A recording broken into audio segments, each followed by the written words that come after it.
बिस्मिल्लाहिर्रहमानिर्रहीम। अस्सलाम वालेकुम व्यूअर्स, मैं आपका होस्ट डॉक्टर फ़हाद एजाज और we are back in the podcast series. और जिस तरह के हम पहले डिफरेंट गेस्ट को हम अपनी पॉडकास्ट में दावत देते रहे हैं और डिफरेंट पर्सनालिटी से हमने जो है वो कुछ सवालात पूछे उनकी शख्सियत के बारे में और ओवरऑल जो हेल्थ रिलेटेड इश्यूज़ के बारे में भी बात की। तो इसी तरह आज के पॉडकास्ट में हमारे साथ जो गेस्ट मौजूद हैं वो एक जो है माया नाज गायनेकोलॉजिस्ट हैं और अपने प्रोफेशन में उन्होंने कई साल जो है वो प्रैक्टिस की है। तो आज हम जिनसे बात करेंगे उनका नाम है डॉक्टर वजाहत समी। अस्सलाम वालेकुम डॉक्टर साहिबा। वालेकुम सलाम, डॉक्टर सबाहत समी। ठीक है, तो आप कंसल्टेंट गायनेकोलॉजिस्ट हैं और गवर्नमेंट सेक्टर में काफ़ी अरसे से वो अपनी खिदमात सर अंजाम दे रही हैं। तो डॉक्टर साहिबा, गायनेकोलॉजी के बारे में हम सुनते रहे और बड़े कॉमन इश्यूज जो लोगों के आज हम बात करेंगे। तो कुछ बताइएगा कि आपके पास जो पेशेंट्स आते हैं तो कौन कौन से सवालात ऐसे होते हैं कि जिनके उनको ज़्यादा आजकल इश्यूज वो फेस कर रहे हैं? जी अस्सलाम वालेकुम। देखिए, आपको क्वेश्चन बड़ा अच्छा मुझे इसलिए लगा कि गायनी का टॉपिक एक ऐसा है जो कि हर घर में हर फीमेल ने उससे रिलेटेड इंफॉर्मेशन भी उसको चाहिए, उससे रिलेटेड उसका एक डॉक्टर भी होना चाहिए जिसके पास वो जा सके। और बहुत ही कॉमन इश्यूज आजकल हमारी फैमिलीज में जो नज़र आ रहे हैं वो छोटी बच्चियों में ख़ास तौर पे पीसीओएस के इश्यूज हैं।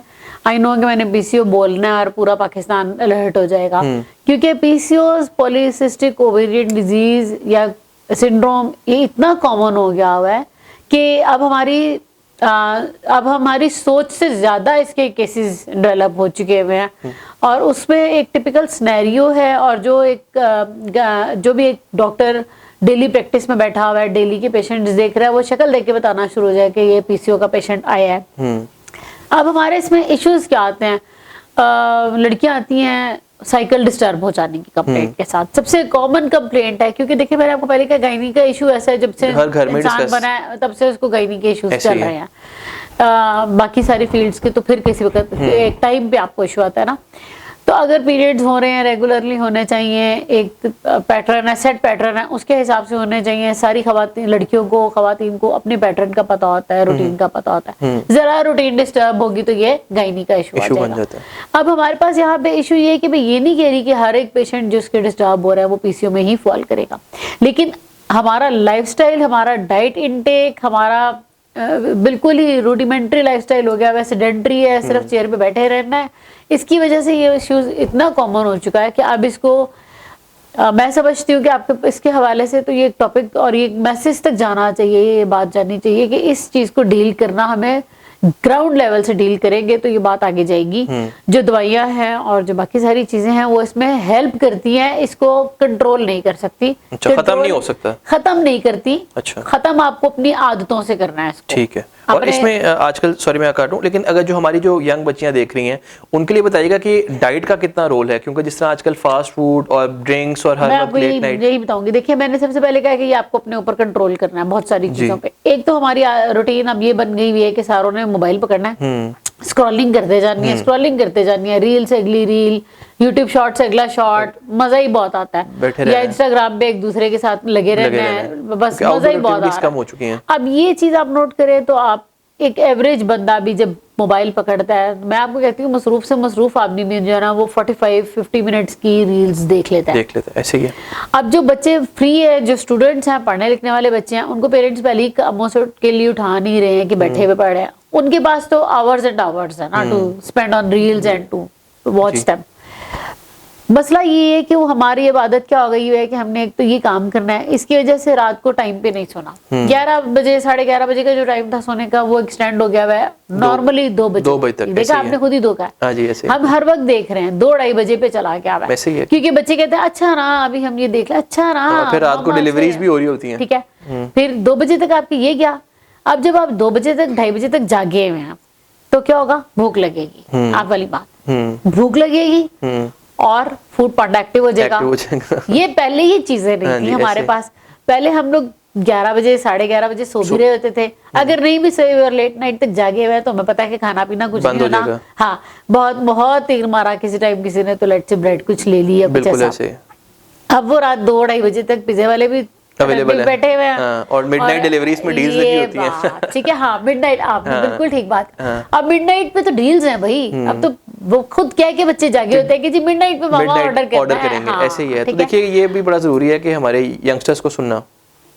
ये बात बच्चों को समझानी इंतहाई ज़रूरी हो चुकी है कि फिर भी जितनी मर्जी आसाइशें हैं, आसानियां हैं, पैसा है, जो मर्जी सहूलियात हों, इसके बावजूद आपकी ज़िंदगी का एक पैटर्न फिक्स होना चाहिए। बिल्कुल। थोड़ा सा डिसिप्लिन मेंटेन करना चाहिए। बिल्कुल। अगर आपको ये इश्यूज आना शुरू हुआ है हेल्थ रिलेटेड, अब होता क्या, आधी रात को जब आप खाते हैं तो आपके जो पाइनियल ग्लैंड था, जो आपका सर्काडियन रिदम था, सारा डिस्टर्ब हो गया। बिल्कुल ऐसे ही है। अब वो सब डिस्टर्ब हो गया। वो तो स्लीपिंग फेज में जाना चाह रहे थे, आपने नए सिरे से खाने खा के उनको एक्टिव किया हुआ है, और प्लस रील्स देख के दिमाग तो चल रहा है। तो देखिए वो नए सिरे से एक्टिविटी आ गई। बिल्कुल डॉक्टर साहब ने बताया कि सर्केडियन रिदम आपका डिस्टर्ब हुआ, जिसकी वजह से आपको मजीद फिर भूख लगती है और रात को फिर इंडाइजेशन रिलेटेड इश्यूज भी होते हैं। तो डॉक्टर साहब ये बताइएगा कि प्रेगनेंसी बड़ी कॉमन, आपको पता ही है कि हमारे जो सेटअप में हमारे पास फीमेल्स भी आती हैं, पेशेंट्स भी होते हैं, उनके कई सवाल गायनी से रिलेटेड वो प्रेगनेंसी से मुतालिक होती है। तो इसकी कुछ अलामात बताइए कि उनकी अलामात क्या होती हैं और कैसे पता चलता है, अगर कुछ साइन सिम्टम्स जो कॉमनली अगर आप बता सकें। देखिए प्रेगनेंसी का इशू भी फिर वही बात है, हर घर में है, कॉमन है, और हर फीमेल जो है वो जिंदगी में 3 से 4 मरतबा इस फेज से गुजर ही रही है। बिल्कुल ऐसे ही है। तो इससे ज्यादा कॉमन अगर आप कहेंगे तो चीज में रहा है इंसानी लाइफ में और कोई नहीं होगी, तो कि आप प्रेगनेंसी एक ले रहे होते हैं। अब प्रेग्नेंट होना अल्लाह का एक बहुत बड़ा तोहफा है, बड़ी नेमत है। इसको एक तो मैं ये कहूंगी कि आपको टाइमली स्पेस्ड प्रेगनेंसी पे जाना चाहिए। आप टाइमिंग के हिसाब से जाएं, सोच समझ के प्रेगनेंसी लें। एक से अगली प्रेगनेंसी में वक्फा कितना करना है, कितना नहीं, ये सब इंसानों को, ये कॉमन सी बात है। इस पे बहुत ज्यादा साइंटिफिक बातें नहीं है। आपने क्या क्या टॉपिक्स देखने, चीजें देखने, उसके बाद आप सोचते हैं कि अब हम बेबी ले लेके आए, और अगर एक बेबी है माशाल्लाह से तो अगला बेबी लेना है तो कब लेना है। अब उसमें बहुत सारी बातों में बेसिक ये मैं काउंट करना चाहूंगी फिर से कि हमारी जो डाइट हमें मिलती है बाजार से, या जो हम खुराक खा रहे हैं, जो हम सब्जियां भी ले रहे हैं और जो गोश्त वगैरह ले रहे हैं, वो हम सबको पता है कि कितना प्योर मिल रहा है हमें। बिल्कुल प्योर नहीं है। दूध जो मिल रहा है आपको, वो तक आप देख लें कि क्या चीज है, तो उसी दूध का बना हुआ दही है, वो भी कितना प्योर हो जाएगा। बिल्कुल ऐसे। सबसे पहले फिर भी इन सब बातों के बाद में ये कहना चाहूंगी कि जो खातून तैयारी में है, प्रेगनेंसी लेना चाह रही हैं, उनको सबसे ज्यादा जरूरी है कि अपनी डाइट का ख्याल करें, बहुत ज्यादा ख्याल करें। अपनी खुराक में से वो बहुत ज्यादा भुनी हुई, बहुत ज्यादा मीठी चीजें डाइट से एलिमिनेट करें। ठीक है। सादा खुराक पर रहेंगे, बॉडी भी सही रहती है, ज्यादा अच्छी ताकत में रहती है, और प्रेगनेंसी लेना और उसको चलाना भी इजी रहता है। बिल्कुल। हैविंग सेड ऑल दैट के आप इन चीजों को अवॉइड करें। मेरा मकसद ये बिल्कुल नहीं होता कि आप बंद कर दें, लेकिन ऐसी चीजें आप once in a blue moon खा सकते हैं। हफ्ते में 1 दिन ले ली, 2 दिन ले ली, इससे ज्यादा नहीं। इससे ज्यादा आपके लिए, किसी भी इंसान के लिए, मेरे आपके लिए भी नुकसान होगा। ठीक है। तो डॉक्टर साहब कोई अलामात बताइएगा कि अगर आपको पता कैसे चल सकता है? अगर आप अलामात पे जाते हैं तो बिल्कुल शुरू में खातून को एक तो उसका जो आपका स्लीपिंग पैटर्न है, थोड़ा बहुत उसका वो डिस्टर्ब होता है, उसको महसूस होता है। ठीक है। नंबर 2, उसको लोअर एब्डोमिनल पेन हो सकती है, थोड़ा बहुत, तो कह सकती है मुझे नीचे दर्द है या कुछ साइंस डिफरेंट है आते हैं। फिर इसके बाद आमतौर पे नींद बहुत आती है, और फीमेल्स को वॉमिटिंग वाली कैफियत जो है, उल्टी मतली वाली कैफियत, वो बहुत कॉमनली आती है। अगर आप बिल्कुल शुरू के फेज में पूछें तो ये सब कुछ कॉमन है। दुनिया बड़ी बुरी लगती है उस टाइम पे, और ये सारे नॉर्मल फीचर्स हैं। और ये भी अल्लाह की जो इतनी नेमत अल्लाह ने दी है, उनमें से एक नेमत ये कि इस टाइम पे औरत की ये सारी फीलिंग्स होती हैं, बगैर कोई टेस्ट किए भी लड़कियों को पता चल रहा होता है कि कुछ ना कुछ और चीज हो रही है, कुछ डिफरेंट हो गया है अदर देन नॉर्मल। और जो है आपकी अवॉइड करवाना हर खाने की फेवरेट चीज से, या लोगों से, या घूमने फिरने से, जैसे इंसान, मैंने कहा ना, जैसे दुनिया से बेजार हुआ होता है, वो सारी चीजें भी औरत के हक में, सिस्टम भी डिस्टर्ब हो जाता है, वो सब चीजें औरत के हक में जा रही होती हैं। तो इसलिए अगर आप इनिशियल बिल्कुल पूछे कि पता कैसे चलेगा, तो वो यही सिम्टम्स हैं। ब्रेस्ट पेन हो सकती है, और नौजिया वोमिटिंग हो सकता है, स्लीप पैटर्न डिस्टर्ब्ड है, थोड़ा सांस खराब होने की शिकायत होती है, बस यही चीज है जिससे वो बता सकती है कि कुछ मसला जरूर है। तो इसमें हमें आमतौर मुमूमी तौर पे कहा जाता है कि अगर आप हामला हैं तो आपको किसी किस्म की बहुत ज्यादा फिजिकल एक्टिविटी नहीं करनी चाहिए और रेस्ट की तरफ ज्यादा जाना चाहिए। तो इसमें क्या करना चाहिए, कितना रेस्ट आइडियल है और कितनी थोड़ी बहुत ही मूवमेंट? जितना काम उतना आराम। अच्छा।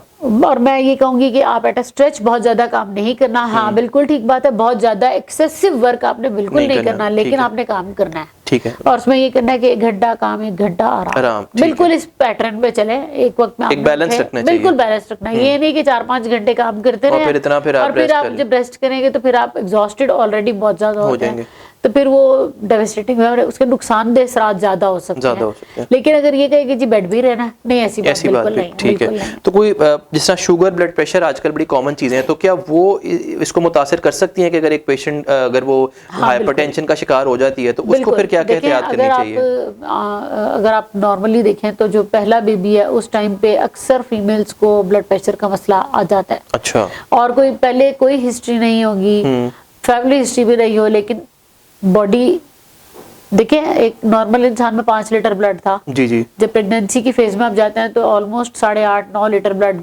उन्हीं वेन्स में सर्कुलेट करना है, तो बीपी चढ़ना, ज्यादा होना समझ आ सकती है। बिल्कुल ऐसे। तो इसलिए पहली प्रेगनेंसी में अक्सर फीमेल्स इस स्टेज से गुजरती है, इसको प्रेगनेंसी इंड्यूस्ड हाइपरटेंशन कहते हैं, PIH। ठीक है।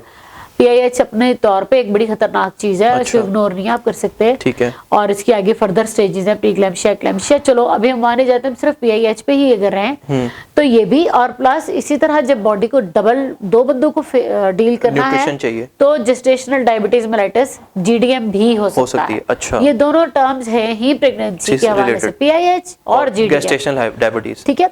अब अगर पेशेंट पहले से डायबिटिक या हाइपरटेंसिव होती है तो उसकी बॉडी ऑलरेडी कंप्रोमाइज्ड में होती है, तो वो उसको कंप्रोमाइज ज्यादा अच्छा करती है। ठीक है। कंपेयर टू कि एक नॉर्मल बिल्कुल फीमेल हो और वो प्रेगनेंसी में जाए तो उसको PIH या GDM को डील करना मुश्किल हो जाता है। आप समझ आ गए? जी जी। तो बॉडी आपका उस वक्त पे रिस्पॉन्स उल्टा सीधा ही देगी। उसके लिए अगर खुदा ना हाथ से किसी फीमेल को जरा सा भी ये शक पड़ता है या डॉक्टर उसको एडवाइस करता है कि तुम्हारे ये मसले हैं तो तुम इसको देखो, तो आपको इग्नोर नहीं करना। ठीक है। हर सूरत इन चीजों को देखना है।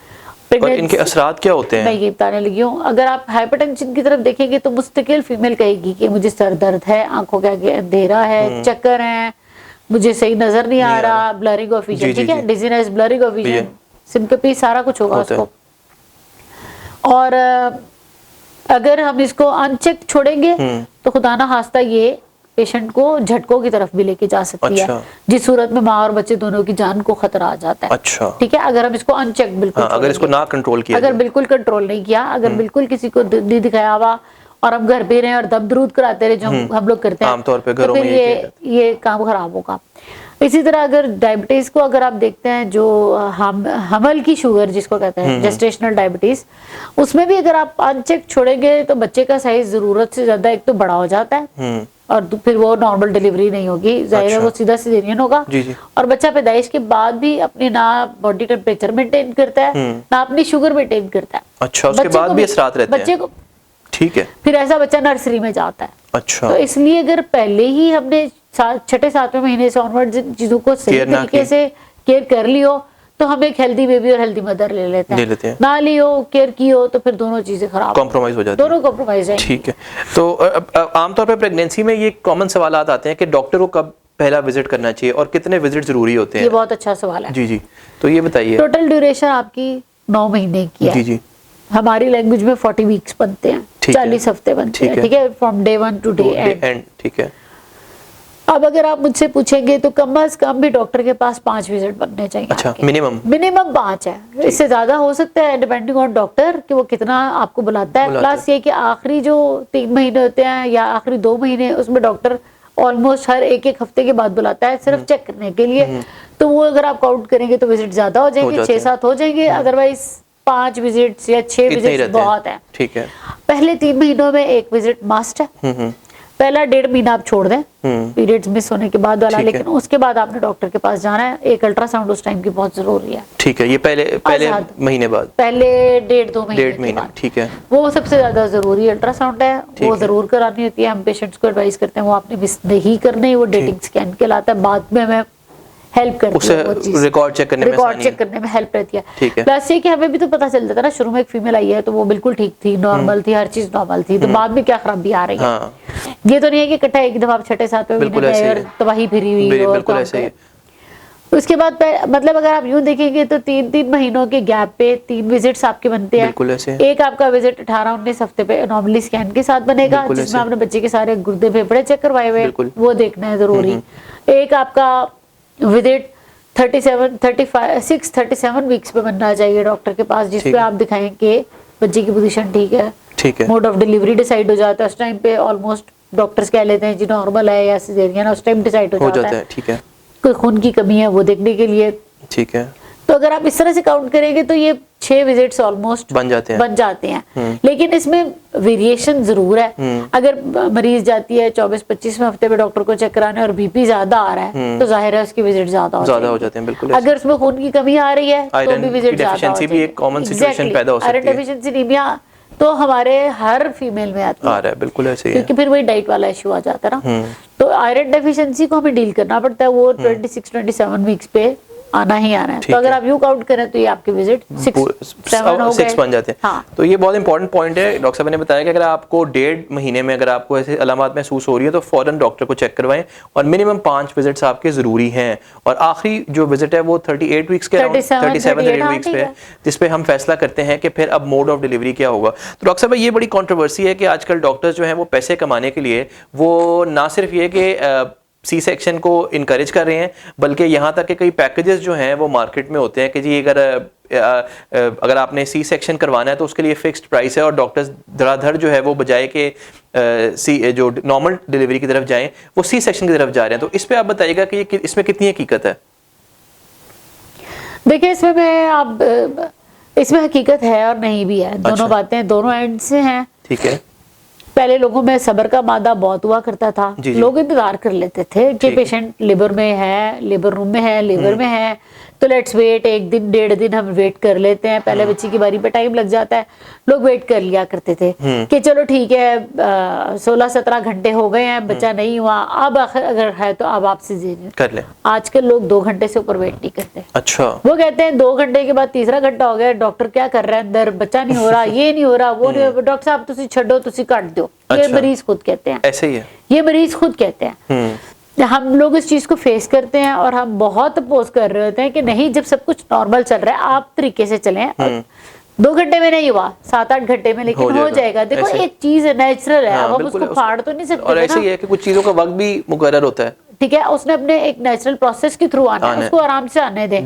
डॉक्टर लेकिन लोगों में भी मादा नहीं रहा। एक तरफ ये बात होगी, दूसरी तरफ से मैं आपको कहूंगी कि डॉक्टर्स भी कहते हैं 3-4 आवर्स हो गए, पता नहीं आपको अंदर मसला ना हो जाए, फीटल डिस्ट्रेस ना हो जाए, बच्चे ने कोरिया पास कर दिया, आपको अगला इशू ना आ जाए। तो वो कहता है बेहतर है कि हम बैठे हुए, ये प्राइवेट पे है तो बैठे हुए हैं तो अब इसका सी सेक्शन करें ताकि बच्चा उनके हाथ में साफ सही जाए, हम भी खुश और वो भी खुश। ये बात फैक्ट है। और मैंने जो नोट किया इतने सालों की प्रैक्टिस में, लोगों को सिजेरियन हो जाने पर कतई एतराज नहीं है। अच्छा, नहीं है एतराज। आप करके देख ले, आप अपने दाएं बाएं पूछ ले, लोग आपको आइडिया हो जाएगा जो मैं बात कर रही हूँ। हाँ, वो ये कहेंगे डॉक्टर ने एड्डी देर ला दी, सवेरे गई सा शामी होया बच्चा, ये वो जवाब देंगे। दूसरी तरफ वो ये नहीं कहेंगे कि हम गए थे लेकिन डॉक्टर ने गलत किया और सिजेरियन कर दिया। अब ये आप इस बात को समझे कि लोग ऑप्ट करते हैं सिजेरियन को, बिल्कुल ऐसा ही है। ठीक है, वो सारे यही कहते हैं। और पाकिस्तानी कौम के पास तो वैसे हमारे पास टाइम नहीं है, ऐसे ही हम कहते हैं हर काम ऐसे ऐसे। मैं तो कहती हूँ कि आप उस दिन से डरे जब लोग कहेंगे कि 9 महीने बहुत लंबा टाइम है, 4-5वें महीने बच्चा करवा देना चाहिए। जी, ये बड़ा इंपॉर्टेंट पॉइंट डॉक्टर साहब ने बताया कि जाहिर है हर बंदे को जल्दी पड़ी हुई है और हर बंदा समझता है कि जो काम इतनी देर में हो रहा है वो फौरी तौर पे किया जाए। लेकिन डॉक्टर साहब ये बताइएगा कि सी सेक्शन फायदेमंद है कि अगर आप नॉर्मल की तरफ जाएं, अगर आप देखा जाए तो इनका? देखिए, मैं आपको फिर कहूंगी कि जो नेचुरल तरीका है वो बेहतर है। बेहतर, अच्छा, ठीक है। उसके इफेक्ट्स मदर के ऊपर बहुत अच्छे रहते हैं। ठीक है, मदर हेल्दी एक्टिव रहती है, बहुत जल्दी बेड से आपको जाती है। 2-4 दिन का उसने रेस्ट लिया, आप हो गई, वो ठीक रहेगी, बैक वगैरह के इश्यूज नहीं है, लोअर एब्डोमिनल पेन नहीं होगी पेशेंट को, बहुत सारी चीजें। फिर ये नेचुरल प्रोसेस है, जिस दौरान बच्चा बाहर आ रहा होता है उस दौरान में मदर फीड भी स्टार्ट हो जाती है। जब हम एक प्रोसेस को हॉल्ट करते हैं ना, हमने एकदम से एक पड़ा हुआ चीज को काटा निकाला, उसमें मदर फीड आते हुए टाइम लगता है। ये भी एक नेचुरल बात है। जी। अब ये सारी बातों के बाद मेरा तो जाती ख्याल ये है कि नॉर्मल डिलीवरी फिर भी मैं प्रेफर करती हूँ कि बेहतर यही है कि वही हो। हाँ, लेकिन जिसका पहला एक ऑपरेशन है या 2 ऑपरेशन है, उसको सी सेक्शन की तरफ करवाना चाहिए। ठीक है, उसके बहुत नुकसान आते हैं अगर उसको नॉर्मल की तरफ लेके जाए। ठीक है, लेकिन अगर एक पहला बच्चा है जिसका डिलीवरी की तरफ आई हुई है खातून, उसको आप नॉर्मल के लिए ट्राई करें। तो ये बहुत जरूरी है कि अगर पेशेंट भी है तो उसको भी सब्र करना चाहिए। मैं समझता हूँ कि ये भी बड़ी ज़रूरी बात है कि पेशेंट्स को भी चाहिए कि अगर डॉक्टर ने कहा है कि नॉर्मल टाइम एक मुकर्रर है तो उसका वेट करना चाहिए और जल्दबाजी में डॉक्टर को ऐसे फैसले करने पे मजबूर नहीं करना चाहिए, जो कि सब्र का दामन हाथ से नहीं छोड़ना चाहिए। डॉक्टर साहब, कई लोग कहते हैं जी पोस्टपार्टम डिप्रेशन भी बड़ा इंपॉर्टेंट, लोग जब डिप्रेशन प्रेगनेंसी के बाद कुछ ऐसे इश्यूज फेस कर रही हैं आजकल ख़वातीन, तो ये बताइएगा कि इसकी क्या क्या अलामात हो सकती हैं और इसको फिर मतलब इसको हल का क्या तरीक़ेकार होता है? देखिए, पोस्टपार्टम डिप्रेशन जो है ना, वो एक ऐसा टॉपिक है जो बड़ा इजीली इग्नोर्ड है हमारी सोसाइटी में। खास तौर पे जितना मर्जी कोई पढ़ा लिखा हो, जितना मर्जी कोई समझदार हो, मैंने ये चीज नोट की है कि लोग इसको कैटर ही नहीं करते। लोग इस बात पे जाते ही नहीं है कि पोस्टपार्टम डिप्रेशन हमारे इसकी शायद नॉलेज भी नहीं है। नहीं, नॉलेज होगा भी तो लोगों को होता है कि ये ऐसी ड्रामा कर रही है, या मैं छड़ दे पैर एंड साइड देते, 2 दिन पड़ी रहेगी, 3 दिन पड़ी रहेगी, खुद ही ठीक होके आ जाएगी। लोगों के ना बेसिक्स, वो हमारी सोसाइटी का गलत है ये बना हुआ। अब इस चीज को देखें, अगर एक मदर है और वो कहती है बच्चे से वो डिनाइल पर फेस पर है और वो कहती है मेरा बच्चा नहीं है, या वो बच्चे को देखना नहीं चाह रही, या वो बच्चे का पैम्पर चेंज नहीं करना चाह रही, आपको देखना चाहिए। उस पेशेंट को देखना पड़ेगा आपको, उस खातून को, पेशेंट नहीं है अभी वो, पर आप उसको देखें कि आखिर वो क्यों ऐसे बिहेव कर रही है। अच्छा। हो सकता है वो पोस्टपार्टम डिप्रेशन में जा रही हो, ये पहली स्टेज है। अच्छा, कि वो डिनाइल फेज में है। डिनाइल फेज में आती है औरत, वो कहती है ये भी नहीं, मैंने काम भी नहीं करना, मैंने घर भी नहीं देखना, मैंने मियाँ भी नहीं देखना, मुझे कोई तंग ना करे, मैं कमरे में पाता हूँ। अच्छा, ये फेज है और ये पहली बिल्कुल फेज है, इसको पोस्टपार्टम ब्लूज कहते हैं। अच्छा, blue is you know, blue का मतलब क्या है? दुनिया त्याग के आपने साइड पे होना है। ठीक है। और ये सबसे कॉमन है और ये बहुत कॉमनली पाया भी जाता है। मतलब इसकी रेशो ऑलमोस्ट आप देखेंगे तो आप हैरान हो जाएंगे, 3 to 4 every 10 अच्छा है। अच्छा, इतनी रेशो पोस्टपार्टम ब्लूज की बहुत कॉमन है।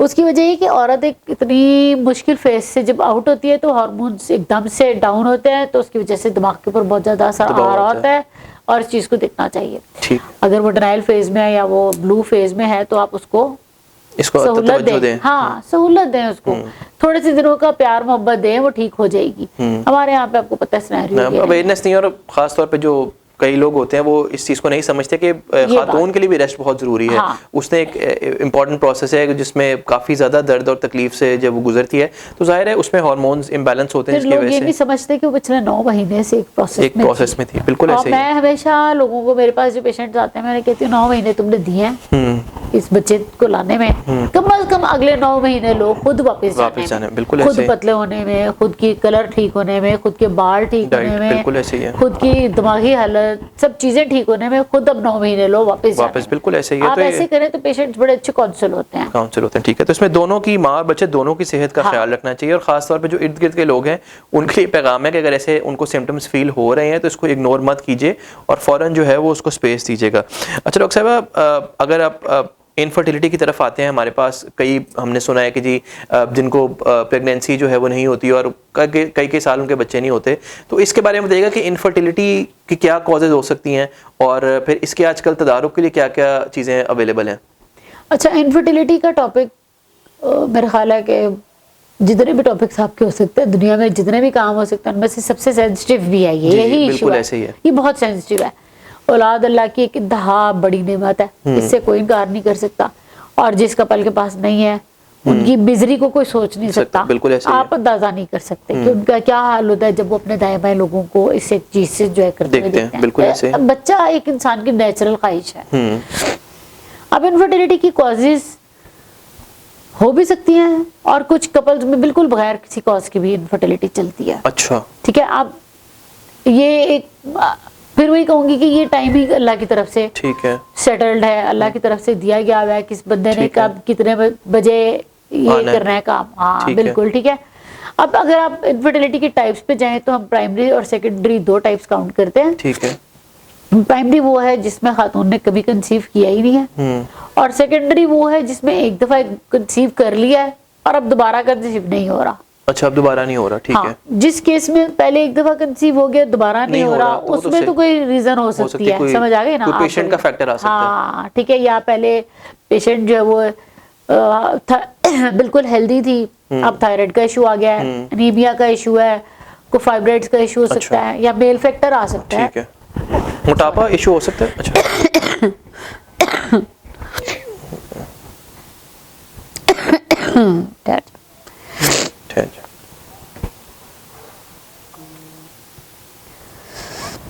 जी, मोटापा बिल्कुल आपका क्वेश्चन वैलिड है। मोटापा मैंने आपको पहले कहा ना, पेशेंट बिल्कुल जब शादी होती है नहीं तो लोग बिल्कुल नॉर्मल से होते हैं, ठीक होते हैं, कोई बहुत मोटे नहीं होते, तो कंसीव भी बड़ी जल्दी से हो जाता है। जी। तब सारी चीजें ठीक भी होती है ना।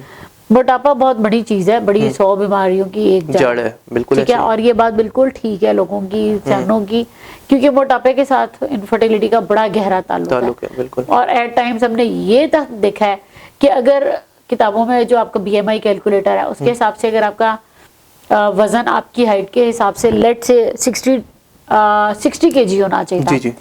और आपका वजन 62 kg है और आप कंसीव नहीं करते और आप जो ही 60 kg तक अपना वेट ड्रॉप करेंगे कंसीव कर जाएंगे। अच्छा। इस हद तक की सेंसिटिव चीज हमने नोट की है। अच्छा। Optimum weight, optimum thyroid functions आपके हों, ऑप्टिमम डाइट हो, ये चीजें जरूरी हैं अच्छी फर्टिलिटी के लिए। ठीक है।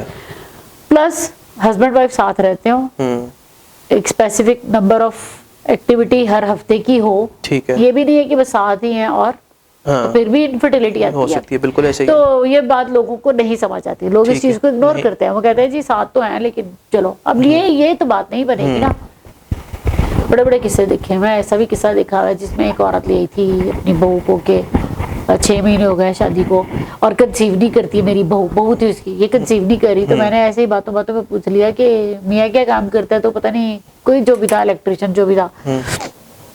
तो मैंने कहा कि कितने हफ्ते में कितनी बारी मीटिंग हो जाती है, तो कहती है वो तो 6 महीने से दुबई में।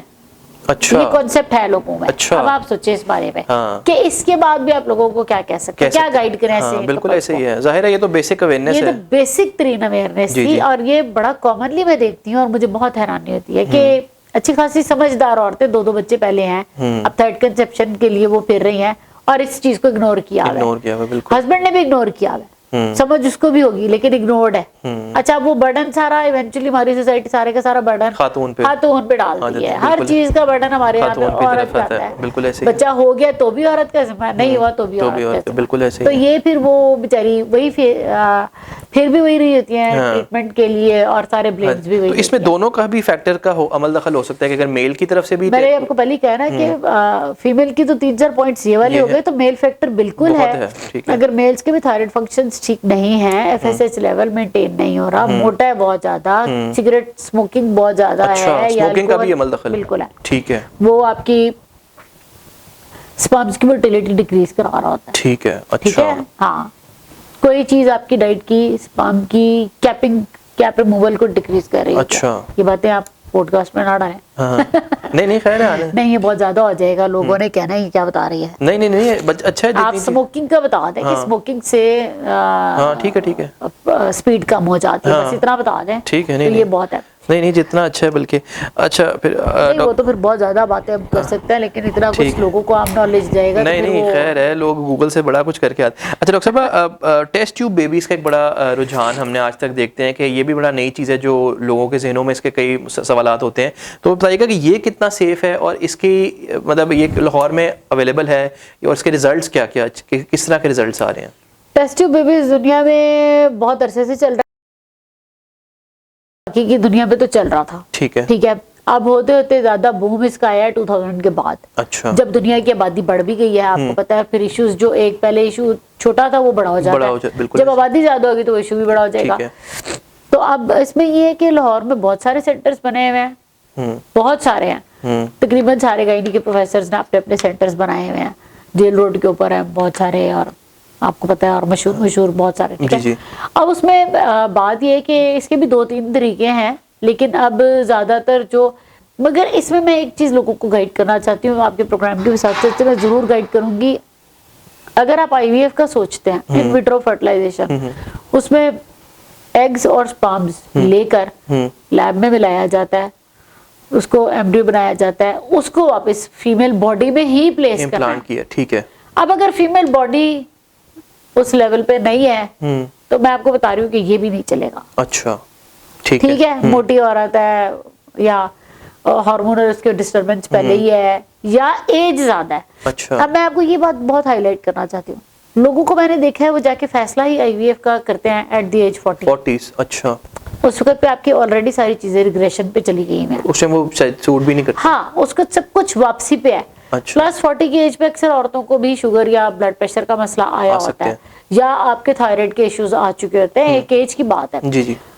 उस वक्त पे आईवीएफ आप करेंगे तो ये फेलियर के चांसेस ज्यादा है। अच्छा। अगर आपने सोचना ही है आईवीएफ वगैरह को सोचना है, आप सोचे 35, 36, 37 की एज पे करवा चुके हो, ठीक है, बेस्ट टाइम है। फीमेल बॉडी यंग होती है, वो हैंडल भी कर लेती है। ठीक है। ये देखिए, ये बहुत जरूरी है, क्योंकि सिर्फ हमने प्रेगनेंसी नहीं करवानी, हमने इसको चलाना भी तो है, सेफ भी इसको चलाना भी तो है। जी जी। हार्मोन तो बॉडी ने प्रोड्यूस करने हैं। अच्छा, ये बड़ी जरूरी बात है, क्योंकि ये शायद लोगों को नहीं पता कि इसकी एक एज तक इसके अच्छे रिजल्ट्स आ सकते हैं। आप यकीन करें, मैं इतना कॉमनली लोगों को ये कहती रहती हूँ, 33-4 की एज होती है, मैं कहती हूँ सोचना शुरू कर दो, करवाना है अभी करा लो, तुम्हारी उम्र है। लोग करते हैं नहीं। अच्छे खासे रिच पीपल, पैसों का रौला नहीं है, एज गुजार लेंगे, 39-40 पे शुरू करेंगे, वो फ्लॉप हो जाएगा, बिल्कुल नहीं बचेगा। मैंने तो देखा लोगों को 42-43 पे जाके, मैंने कहा खुदा के लिए पैसा सिर्फ डुबोगे, लेकिन नहीं, वो उसके पे दिमाग बनता है। पहले मैं बोल रही हूँ 32 की एज से बोलना शुरू की हूँ, लेकिन there are certain issues. Tubes blocked है, अगर फीमेल की जो मर्जी कर ले, प्रेगनेंसी नहीं होनी, उसका एक ही हल है आईवीएफ। ठीक है।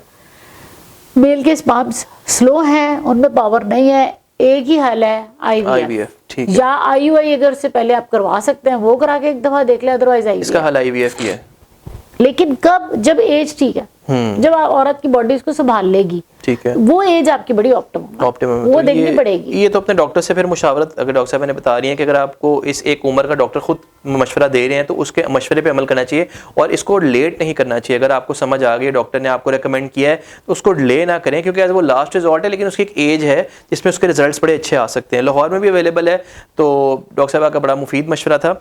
इस हवाले से डॉक्टर साहब, आजकल हम एक वैक्सीनेशन के बारे में सुन रहे हैं, ह्यूमन पेपिलोमा वायरस, एक बड़ा कॉमन कैंसर है जो सर्वाइकल कैंसर है, तो उसके लिए जो वैक्सीनेशन आजकल बहुत ज़्यादा खबरों में गर्दिश कर रही है, और लोगों में ये एक कंफ्यूजन भी है कि आया इसकी वैक्सीनेशन सेफ है कि नहीं है, तो इसके बारे में थोड़ा सा बताइएगा कि कितनी हद तक ये वैक्सीनेशन। अच्छा देखिए, एचपीवी जो है ना, ये पुराना मसला है। एक तो पहली बात तो कि बिल्कुल आज का मसला नहीं है, बहुत पुराना है। आपको, मुझे पता है, हमने पढ़ा हुआ है किताबों में, कितनी टाइप्स पढ़ी हुई है, 16, 18, 20 तक टाइप्स पढ़ी हुई है ना, एचपीवी टाइप 1, 2, 3, 4 करते रहे।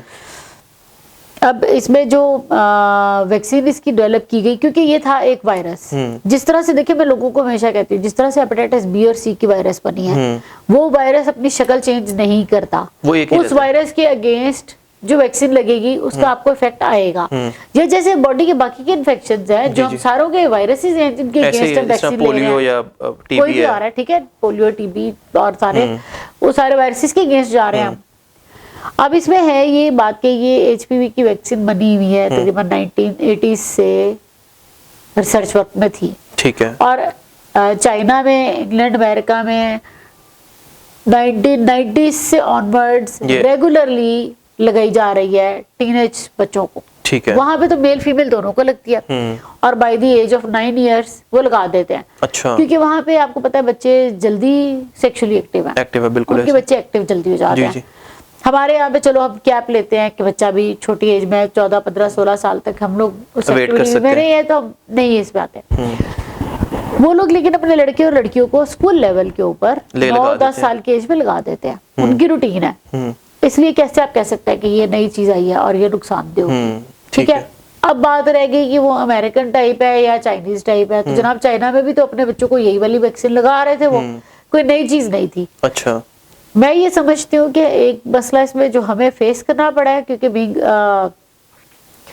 हेल्थ वर्कर जो हमने फेस किया इसमें एक मसला वो ये है कि लोगों में अवेयरनेस नहीं थी। लोगों में चूंकि अवेयरनेस नहीं, लोगों ने इसके बारे में बड़ी नेगेटिव बातें की हैं। थोड़ी सी अवेयरनेस जरा पहले हमने दे ली होती, 2-1 महीने पहले से हमने शुरू किया हो कैंपेन को, लोग ये वैक्सीन ले लेते, but anyways it is still available. अच्छा। और सेफ है, बिल्कुल सेफ है ये, बल्कि आपको एक जो कैंसर बन जाता है, जो दुनिया भर की औरतों में 3रे नंबर का सबसे बड़ा कैंसर है, सर्वाइकल कैंसर, उससे बचा रहा है। अच्छा। तो ये बिल्कुल सेफ वैक्सीन थी, ठीक है। और मेरा हाल है कि इस अभी भी लोगों को उस पर सोचना चाहिए और अपने बच्चियों को लगवाना चाहिए, बिल्कुल लगवाना चाहिए। गवर्नमेंट ऑफ पाकिस्तान ने इतने पैसे देके खरीदी है, जी जी, और एवं नहीं ली गई, ये इसका कोई आखिर को नॉन फायदा था तो ली गई है ना। मैं आपको बता रही हूँ, अमेरिका, कनाडा, चाइना सब लग रही हैं, सब लग रही हैं। 1990s से उनका स्कूल में लग रही हैं, ठीक है। तो इसलिए मेरा हाल है कि लोगों को घबराना नहीं चाहिए, लोगों को ये लगवानी चाहिए, इसके इफेक्ट्स अच्छे ही इफेक्ट्स हैं इसके। ठीक है, तो ये भी बड़ा इंपॉर्टेंट पॉइंट था क्योंकि कई लोगों ने हमसे सवालात पूछे थे कि जी आइदर ये जो वैक्सीनेशन आजकल आई हुई है तो ये सेफ़ है कि नहीं। तो डॉक्टर साहब ने ये बताया कि जी बिल्कुल वैक्सीनेशन सेफ़ है और इसमें किसी किस्म की कोई कबाहत नहीं है इसको लगवाने में, बल्कि इसको इनकरेज करना चाहिए क्योंकि ये ऑलरेडी वेस्ट में चलती जा रही है। डॉक्टर साहब HIV के पेशेंट्स भी हमारे पास होते हैं और हमने देखा है कि हमारे माशरे में भी अब ये चीज़ बहुत ज़्यादा ग्रो कर रही है, ये तो HIV बहुत कॉमन हो रही है। तो इसमें अगर हमें बताइएगा कि स्क्रीनिंग कब करनी चाहिए, क्योंकि हम अगर इस तरह अगर आप अपने पार्टनर को भी अफेक्ट कर सकते हैं तो इसको आप बताइएगा कि कब हमें एक पेशेंट आया तो उसको अगर डिटेक्ट हो चुका है तो उसको कितने अरसे में स्क्रीनिंग करवानी चाहिए और उसकी आगे जो मतलब उसके पार्टनर से उसको कैसे बचाया जा सकता है। देखिए कि आपको पता है कि HIV स्प्रेड कैसे करता है, इसके स्प्रेड के ह्यूमन वेज ही है ना सारे, ये वो वाला नहीं है पानी से नहीं स्प्रेड करना, खाने पीने से स्प्रेड नहीं करना, ना एयर ड्रॉपलेट से स्प्रेड करना है। ये जाएगा या तो आप यूज्ड ब्लेड किसी का आपने यूज कर लिया, मतलब ब्लड का ब्लड से कांटेक्ट होगा तो ही होगा, ठीक है।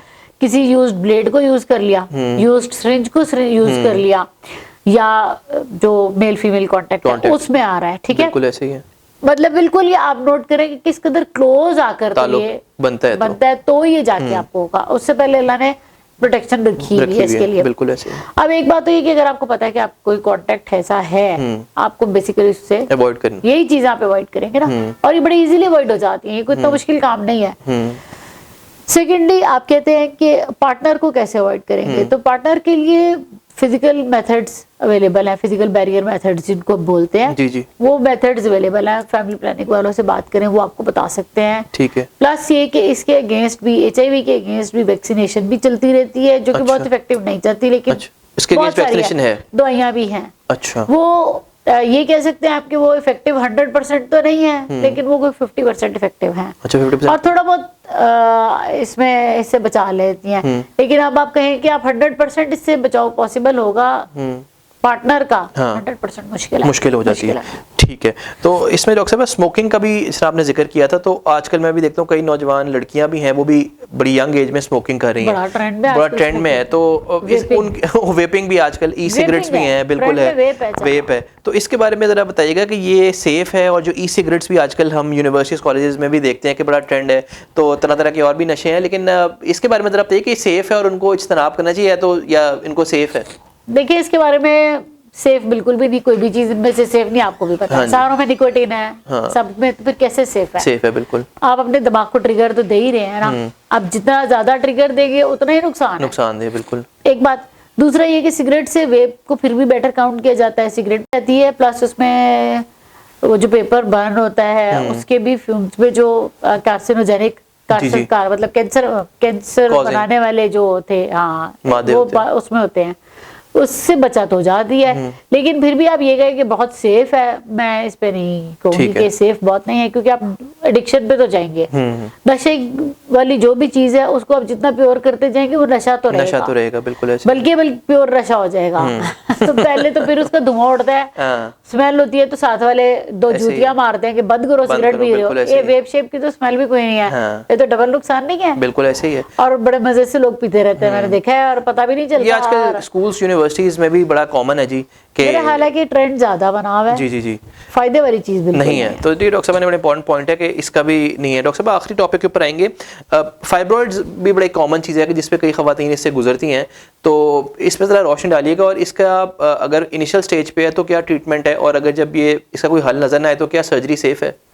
देखिए फाइब्रॉइड जो है ना, वो उसकी ट्रीटमेंट ऐसे कुछ भी नहीं हो सकती। अच्छा, अगर वो डेवलप हो रहा है, क्योंकि देखिए औरत की बॉडी में अल्लाह मेरा हर दफा डेली बेसिस पे हार्मोन चेंज हो रहे हैं, ठीक है, तो आप हार्मोन्स को तो कंट्रोल नहीं कर सकते, बिल्कुल ऐसे ही है। आप यही कर सकते हैं कि उसको बिल्कुल ही अपने फीमेल हार्मोन से एंटी हार्मोन दे दें, तो फिर बेचारी का बाकी का भी सब कुछ डाउन होता है, लिहाजा आप इसे रोकेंगे नहीं।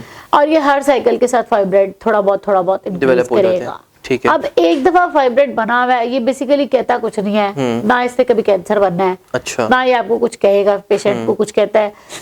छोटे छोटे साइज के फाइब्रॉइड्स मेरा हाल है हर औरत में पाए जाते हैं, अच्छा। कोई औरत आपकी कम ही होगी जिसमें फाइब्रॉइड नहीं होगा, ठीक है, सब में होते हैं। और छोटे साइजेस के होते हैं, वो कुछ भी नहीं कह रहे, उनको चलने देते हैं, हम नहीं तंग करते। हमने छेड़ना तब है फाइब्रॉइड को जब वो पेशेंट को तंग करना शुरू कर देगा। अब तंग कैसे करेगा? या तो पेशेंट उसका पेट में दर्द रहनी शुरू हो जाए, या उसको पेट में निचले हिस्से में बहुत दर्द है और उसे भारीपन सा लगता रहता है, तो कहती है पता नहीं मैं क्या मुश्किल में पड़ी हुई हूँ, होती है बिल्कुल ऐसी फीलिंग्स आती हैं। ठीक है। या उसको बहुत हैवी पीरियड्स हो रहे हैं, अच्छा, इतना हैवी कि इसका ब्लड लॉस इतना ज्यादा है कि वो बार बार ब्लड ट्रांसफ्यूजन की तरफ जा रही है, या उसकी हालत उसकी वजह से खराब हो रही है, बहुत सारी होती है। आप मैं बात कर रही हूँ और फीमेल्स को समझ आ जाएगी जी, ठीक है, बहुत मुश्किल हो जाता है। ठीक है।